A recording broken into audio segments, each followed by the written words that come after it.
پرون مونږه انوایس کټ کړو ټیک شو انوایس چې کله کټ شي نو دا وګورئ مونږ سره دا کسٹمر بیلنس راشي ټیک شو لکه انوایس مین څه دی چې ما دا مال خرڅ کړلو ټیک شو بیا ما ته کسٹمر څه کوي کسٹمر ما ته پیمنٹ ورکوي ټیک شو نو ا پیمنٹ بس څه کوم ریسیو کوم نو چې کله مونږه پیمنٹ ریسیو کو یو انوایس به بیا هم کټ کو بل کسٹمر ته بس خرڅ کو چې مونږ ته بیل کلیر شي کنه دلته وګورئ لکه اوس جمال دی ټیک شو جمال باندې زه خرڅوم 12 آیټم نمبر 1 ټیک شو او 12 آیټم نمبر 3 صحیح شو دې سره زه اډ کوم فریټ چارجز هم لکه 500 زما فریټ چارجز شو صحیح شو ها اوس دلته وګوره د جمال ټوټل انوایس اماونټ څومره جوړ شو 83,844.80 ٹھیک شو نو دا جمال ته څه شو زما انوایس کټ شو نو معنا انوینټری کې دا 12 آیټم نمبر 1 او 12 آیټم نمبر 3 دا معنا به ماینس شي ٹھیک شو دا غو زموږه پریویس کارو دا به سیف کم کلوز بای کم دا براشم ریفریش بای کم دا وګوره سیم اماونٹ 83,844.80 دا جمال تنظیم شو اوس لیٹ سپوز جمال مونږ ته څو کړل پیمنٹ یې وکړو ټیک شو راغو چیک کې راولېږلو یا راغو any kind of payment هغه وکړلو نو ا پیمنٹ ریسیوینګ انټری به زه چرته کومه ریسیټس تا ریسیټس مطلب څه دی پیمنٹ ریسیو کول ٹھیک شو کویک بک کې موږ سره ریسیو پیمنٹ هو دیکھئ ریسیټس ته باقي مطلب یې هو دی په خبره پوه شئ نو ریسیټس ته براشو ها اوس ګوره select a cash account دا receiving کیږي نو کویک بک کې بس کېدل by default به undeposited fund تلل دلته تا نه پوښتنه کوي نو هغه کویک بک کې موږ سره undeposited fund هو کنه دې کې موږ سره ریګولر چیکنګ اکاؤنٹ دی دا اکاؤنٹ او اکاؤنٹ سیم دی خو تا سره آپشن شته لکه اوس دا پیمنٹ موږ تک ایز ا کیش راغو نو دلته نه به کوم اکاؤنٹ سلیکټ کو کیش آن هینډ لکه ډایرکټ پس کیش آن هینډ به ډیبټ شي صحیح شو یا چیک کې راواستولو نو را به شو چرته دلته به راشو بینک اکاؤنٹ به سلیکټ کو موږ سره یو بی ایل کرنٹ دی فار ایگزامپل ما ته چیک راواستولو چا چیک راواستولو احمد اینڈ کو د څومره پیمنٹ د دې ټول څومره چې پیمنٹ پاتې ټول نن خپل حساب کلیر کړو را به شو اوکے بای کو نو دلته وګوره دا چې ته اوکے کې نو اوس مونږ ریسیوینګ کو چانا نو دلته براشه احمد اینڈ کو پیمنٹ کوي لګیا دی نو لاندې هیستوري کې به داغه ټول پیمنټس پتاته 1 by 1 کار شي صحیح شو اوس ګوره انوایس نمبر 0001 باندې هغه تا د دومره اماونٹ ډیو دی اوس دا ویدن ا ډے دی نو لہذا ډیسکاونټ مونږه سیټ کړو کنه 2% یا 3% کم چې تاسو سیټ کړی وي نو ګوره هغه لکه ډیسکاونټ حقدار دی ٹھیک شو نو هغه ډیسکاونټ کیلکولیشن هم پی هیستوري خپل وکړلو پیمنٹ یې وکړلو نو دا پیمنٹ کمپلیټ ته وکړلو نو دا چیک کا کچره هغه نیم پیمنٹ کوي دی کې نو دا به هایلایټ کې او دلته به هغه څومره پیمنٹ کوي هغه پیمنٹ اماونٹ بلی کې خبره پوه شئ ها لہذا دلته اوس سچویشن سره هغه ټول پیمنٹ کلیر کوي لګیا دی نو زبر ټول پیمنٹ به ورته کلیر کم دا پریویس بیلنس او اوپننګ بیلنس او کیا دي شي مونږ چې کله کمپنی جوړولو نو دا خو ډیسکاونټ ورځې څه چې بیخي په ورځې تیری دي نو هغه ډیسکاونټ هغه کې شامل نشو ٹھیک شو نو ما دینه څومره پیمنٹ ریسیو کړو 3,70,123.43 جبکې داغه څومره هغه جوړې دو 3,75,371 وجه صدا چې 5,248.07 ډیسکاونټ الاو شو او دا زما څه شو خرچه شو صحیح شو ها ریفرنس کې بولی کو ډیفینیټلی چې هغه پیمنٹ کوي نو زه به ورته یو رسید کټ کوم نو هغه رسید نمبر بدلته ولیکو ٹھیک شو یا نه سوري دا غلط شو چیک نمبر هغه پیمنٹ په چیک کړه دے ریفرنس کې بعد چیک نمبر ولیکو لاندې به ریسیټ نمبر ولیکو نو زما دا ریسیټ نمبر رسید باندې یو آټو نمبر وي نو آ نمبر بدلته ورکړئ. ټیک شو. که چېرې دا تاسو ډیپازټ کوئ لګیا یې ډیپازټ باز کمپنیانو کې څه وي یو ټیکټ غوندې ورکوي. څنګه ته بینک ته ځې نو بینک ته چې ته چیک کیش کې نو چیک ته کاونټر باندې ورکوي یا تا ته یو کوین غوندې یو ټیکټ شانتې ورکوي. ا ټوکن بیا ته یو سچر ته کیشیر ته نو کیشیر ته هغه ټوکن ایز ا ریفرنس تا ته اماونټ درکړي چې کیشیر سره هم یو وي. نو که هغه سیستم دی نو هغه یو ټیکټ نمبر چلیږي نو هغه ټیکټ نمبر ته دلته لیکلی شي فار ډیپازټ چې نوي ضرورت نشته. په خبره پوه شوې. نو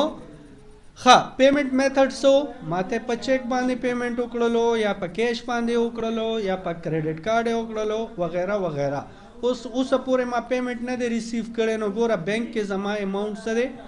دومره 9,87,75,000 دی. ٹھیک شو سم ټایم دی. زرا بشم دا بز سو کما سیو شو. اوس ګوره سمره اماؤنٹ شو 9,75,00,000 سمثینگ ہو تو اس 91 lakh شو. یعنی زما اماؤنٹ څه شو ټرانزیکشن شو ډیپازټ شو. ٹھیک شو. اوس تا چیک کو چې آیا واقعي پیمنٹ شوی دی نو زمونږ د دلته سټیټس بس شي دغه زیرو بشي. دا ګوره سټیټس څه شو زیرو شو. دا رنګ بزنس سټیټس تراشه نو بزنس سټیټس کې به دلته کسٹمرز کې به احمد اینڈ کو با ختم شي. خبره پوه شوې. نو دغه رنګې که ریپورټ ته راشو مونږه او دلته مونږ سره ریپورټ کې دی چېرته لاړو هغه جرنل لیجر دا دی دې کې مونږ سره جرنل لیجر ټرایل بیلنس دی. ٹھیک شو. نو دې کې وګوره مونږ سره اکاؤنٹ ریسیویبل کیو کنه نو هغې کې هم کمی راغله. ولې کمی راغله ګوره احمد اینڈ کو کنه یو پیمنٹ 25,000 کو اور یو پیمنٹ 3,50,000 کړو نو ریسیویبل چې کله کریډټ شي نو اټس مین ختم شي. ډیبټ مطلب ریسیویبل وی کنه. صحیح شو. نو دا لکه ټرایل بیلنس کې هر چرته افیکٹ بس کیږي. ګوره سیل ډسکاؤنٹ ہو کنه سیل ډسکاؤنٹ ډیبټ دی کنه ډسکاؤنٹ الاؤډ همیشه څه کیږي ډیبټ کیږي. لیجر ته لاړ شه یو منټ غلط مې کلیک کړو دلته راشه نو دا ډسکاؤنٹ چاته مې ورکړی دی احمد اینڈ کو ته. په څه وجه ګوره INVO لیکلی دی انوینټري هغې چې ما نس کومه انوینټري اخیستې وه ودن ا ډیز هغې پیمنټ وکړو او د هغې پیمنټ اماؤنټ هغې ته اټومیټیکلی ریسیو شو. کلیر شو. ښه اوس دوباره وګورئ زه ریسیو پیمنٹ کوم خو هاف پیمنٹ ماته وکړو. هاف پیمنٹ چا ماته وکړو یو منټ دلته زه کسټمرز لیسټ کې وګورم. ګوره د دې 83,000 دی جمال اینڈ سنس دی. ٹھیک شو. دې ماته 50,000 پے کړل. ماته وی فی الحال دا 50,000 کیش والا باقي به بیا درکړم. صحیح شو. نو دلته به راشو مونږه څه به کوو ریسیټس ته به راشو. ریسیټس کې ماته پیمنٹ څوک کوي لګیا دی جمال اینڈ سنس. ښه جمال اینڈ سنس څومره اماؤنٹ پاتې دی دمره اماؤنٹ پاتې دی. ٹھیک شو. دلته به زه پیمنٹ ریسیو کوم څومره 50,000 ښه دا زه ډیلیټ کوم پریویس. ٹھیک شو. 50,000 ریسیو کوم نو ګوره څنګه چې ما 50,000 لیکلو هغه ډسکاؤنٹ حقدار نه دی آپ پیمنٹ کوي که نه فل خو نه کوي. همغه ټرم سو چې که چېرې تا دا فل پیمنٹ ادا کړو مال ته ډیلیټ یا اینی کیمه ونه والو هغه ډسکاؤنٹ خپله ختم شو. ولې چې هغه ما ته نیم پیمنٹ کوي لګیا دی یا پوره پیمنٹ ما ته نه کوي نو چې پوره پیمنٹ نه کوي ډسکاؤنٹ ولې ورکړم. صحیح شو. ښه اوس ګوره بینک کې ما سره څومره اماؤنٹ دی 91,45,000. ٹھیک شو. نو دا به 95 شي که نه. ښه ما ته پیمنٹ کیش وکړو کیش پیمنٹ یې وکړو نو کیش پیمنٹ چې وکړو نو دلته زه ریفرنس کې به دا انوایس نمبر ولیکم ولې چې چیک خو نه دی که نه نو ما ته دا پیمنٹ په کم بیاف باندې کړی دی 22,123. ٹھیک شو. چې کیش پیمنٹ وي چیک وي نو بیا چیک نمبر مونږ وکړو. صحیح شو. ښه ریسیټس نمبر دا ریسیټ نمبر شو. ٹھیک شو. را به شو سب وکړو سیو نو اوس ګوره دلته را کیلکولیشن وکړو وګوره څه شو 95,000 شو یعنی اماونټ ریسیو شو ٹھیک شو ښه اوس راشي دلته دا ریفریش کړئ نو د هغې 83,000 بجای څومره پاتې شو 33,000 دلته بزنس سټیټس کې مو ګورئ نو بزنس سټیټس کې هم د هغې اماونټ څه شو 33,000 شو دلته راشي ریپورټس ته جرنل لیجر ته او دلته نه راشي ګوره دا دی نو دلته وګوره ریسیویبل زموږه نورم کم شو لیجر کې زه ګورم چې ولې کم شو نو 50,000 پیمنټس ما جمال اینڈ سنس نه ریسیو کړل خبره پوه شوې نو هر یو افیکٹ صرف ایکوریٹ ټرانزیکشن ضرورت دی صحیح شو ښه دې نه علاوه وګورئ موږ سره ریسیویبل نور ریپورټس هم دي څنګه پیبلز ریپورټس موږ کړي که نه زه دلته کتل غواړم چې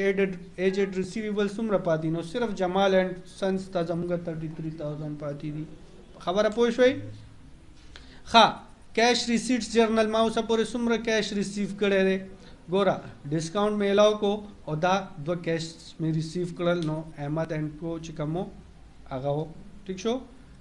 دغه رنګې 50,000 چې و نو 50,000 انوایس څه شو کریډټ شو اول ډیبټ و که نه ٹھیک شو نو دا لکه ریسیټ جرنل دی لکه دا جرنل به اتومیټیکلی جوړیږي کسٹمر لیجر نو دلته وګورئ احمد اینڈ کو زما سو کسٹمر و اول ډیبټ شو بیا ډسکاؤنټ سره ډیبټ شو ٹھیک شو بیا پیمنٹ یو کو او بیا پیمنٹ کو نه دلته دا خاغه یو ټرانزیکشن کې ډبل پیمنٹ شو صحیح شو نو بیلنس څه شو 0 اوس ګوره جمال اینڈ سنزو نو 83,000 بیلنس پاتې او 50,000 یې پے کړو نو اینڈنگ بیلنس څه شو نو ایٹ دا اینڈ آف پورا لکه کسٹمرز باندې زما څومره پاتې دا سیل جرنل اور کیش ریسیٹ جرنل دا ابریویشن دي لکه ریفرنس کې پیچټری کیلکولیشن کوي نو پیچټری خو من کیلکولیشن څنګه کوي خو هغه کوډینګ کې بیا دا هغه استعمالوي پوه شوې نو دلته راټول تاسو بیا ریپورټس وګورئ ګوره انوایس رجسټر هم ما سره شته لکه اوسه پورې 100 انوایسز دي 3 انوایسز تللی دي چې هغې کې 2 انوایسز احمد اینډ کو ته تللی دي یو جمال اینډ سنس ته تللی دی صحیح شو نو دا ټول تاسو آیټم سولډ ټو کسٹمر کم آیټم څومره مقدار کې کم کسٹمر باندې خرچ شوی دی نو دا پورا تا ګوره آیټم سولډ ټو کسٹمر پورا یو ریپورټ دی احمد اینڈ کو ته ګوره آیټم نمبر 1 15 کوانټیټي کې دومره اماؤنٹ کې کاسٹ اف ګوډز د هغې دومره جوړېدو گراس مارجن ګوره آیټم نمبر 1 کې زموږ مارجن 65% دی 66 سمثینګ دا لکه ټوټل ما چې څومره هغې باندې سیل کړی اوسه پورې لکه 80% ما ګټه کړې ده ګراس چا نه احمد اینډ سنز نه او جمال اینډ سنز نه ما 66.11 ګټه کړې ده دلته تا ته باقاعده ښیم چې دومره کاسټ اف ګوډ سولډ و دومره سیل وشو دومره دا وشو نو دا ټول ریپورټس هم اتومیټیکلی جنریټ کیږي چې کله ستاسو پکار وي یا هر څه وي نو تاسو بیا کتی شئ ٹھیک شو نو دا موږ سره نننی څه موږ وکړل ریسیټس کلیر شو ډېر دی دا مو په خیال دومره ډېر دی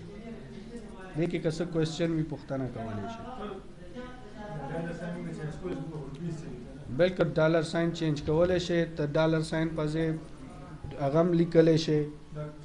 پاونډ هم لیکلی شئ خو چې کله دې پرچیز کړلو 200 ډالره دی چې تاوان کړل